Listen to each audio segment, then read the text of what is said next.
Hello everyone, how's your morning? Yeah, I hope you are ready to join science class today. With our topic there are two ya, jadi ada dua topik yang akan kita pelajari hari ini. The first is about how can we prevent harm caused by changes in materials. And the second is about forces. Okay, so our lesson today, we start from this moment ya. Jadi ini adalah peristiwa pemuaian, oke? So, if you see this picture, ya this is railway ya. Railway itu rel kereta api. Nah, when there is more heat, ada panas banyak dari matahari, this railway can be expand. Expand itu artinya melebar atau memuai atau semakin besar volumenya. Nah, so if it is happen, kalau itu terjadi, it can cause effect ya, itu bisa mengakibatkan pengaruh yang buruk untuk penumpang kereta api ya. So, what is the solution? The solution is between rail 1 and rail 2, the builder give gap ya. Jadi di antara rel yang pertama dengan rel kedua dikasih gap kosong. Nah, ini kenapa dikasih gap kosong? Ini adalah tempat kalau nanti misalnya relnya ini mau muai, dia akan mengisi tempat yang kosong ini. Jadi the rail itu tidak akan bending ya, tidak akan membengkok. Oke? So, the solution is to prevent itu mencegah the harmful of changes in material is the first, give a gap, memberikan gap atau ruang kosong in railway tracks. Okay? Next, we will review what we have learned. Yeah, this is the last of our topic in unit 7. So, we review what we have learned. The first, we already studied about physical changes, an example also yeah. You already know and you already send me the video about this one. Okay, temporary changes also and permanent changes. Yeah, so I hope you can see this more and use, and if you still have question, you can ask me. Okay, now you have assignment kids. Yeah, as the closing for the unit 7, sebagai penutup dari unit 7, you have assignment, namely to answer the test in page 100, yeah, page 107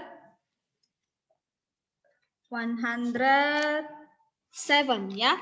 Look at your book, page 107. Here it is. Or I provide you the photo. Ya, ini sudah Miss foto bukunya. Okay, so you answer start from page 107, 110, and 111. Ya, the answer directly you write in this page. Jadi langsung aja kamu tuliskan jawabannya di halaman ini. Okay, if you are finished, kalau kamu sudah siap, you can send me the photo by WhatsApp. No need to collect the book to school. Ya, I remind you one more. No need to collect the book to school. Just send me the photo. Deadline is for 1 week. Okay? Jadi deadline-nya hanya 1 minggu. Okay, we continue kids to the new topic. Ya, new topic is about forces. Ya, in bahasa forces it meaning gaya.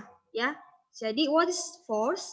Force is a push or a pull on an object. Okay, look at to the picture. Here it is a box. Ini adalah suatu kotak. Okay, and then look at two childrens. Ya, so here the first children is pulling. Pulling itu berarti menarik.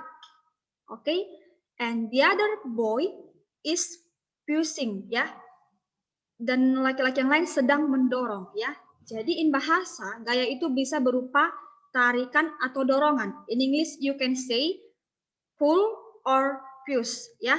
Okay. So when a box or an object moves from one place to another place, we call it motion. Motion itu adalah gerak, ya. Okay.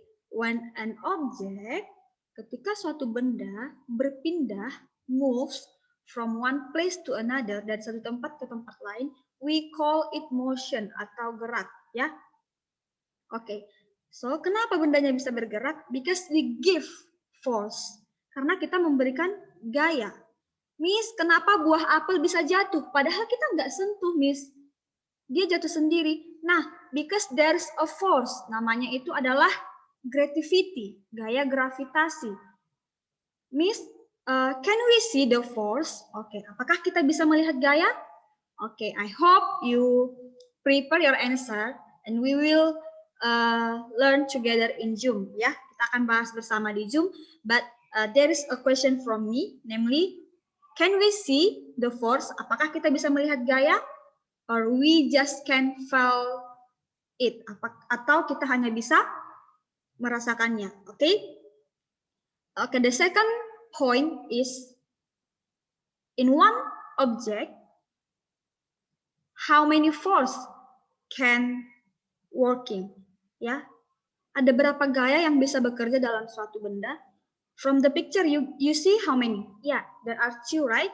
Ada 2. Okay. Can more, Miss? Yes. More than one force, lebih dari satu gaya can act, dapat bekerja dalam suatu benda. Miss Melda, when I sit down, is there a force that act in myself? Apakah ada gaya yang bekerja di dalam tubuh saya? Okay, later you will know the answer. Because if there is no force, I think you will fall down, right? Yeah, okay. So it's about some question that will make you interest to join Zoom today, and we will answer together. Okay? This is example of force. You see when a kid, ini ada seorang balita, ya, what he's doing? Apa yang sedang dia kerjakan? Ya, he open a drawer, ya. By pulling, dia membuka laci dengan menarik. So this is force? Yes, this is force. Okay, the second picture. Can you see? Yeah, I think this is you, ya. You lift a bag, kamu mengangkat tas. It is force, right? Itu juga adalah gaya. Okay, kids, so that is about force in our daily lives. But there is force in nature, atau in bahasa kamu bisa menyebutnya dengan gaya dari alam, ya. Jadi ada 2 gaya. Yang pertama gaya buatan like we pull or push, seperti menarik dan mendorong. But force in nature, gaya di alam itu artinya dihasilkan oleh alam itu sendiri, bukan manusia. Example is by wind and water. Contohnya adalah oleh angin dan water. Ya, contohnya itu adalah sailboat, ya, perahu layar. Jadi perahu layar ini bergerak karena arah angin. Ya, oke. The second from water, ya. Jadi pernah lihat kincir air? Ya, kincir air itu bergerak karena tenaga dari water. So it means forces in nature, ya. Oke, kids, so please do your assignment. I remind you again, please do your assignment. Answer directly, langsung jawab saja di buku textbooknya and send the photo. Okay, so deadline is for 1 week. Thank you for looking this video tutorial and see you in June. Thank you. Have a wonderful day.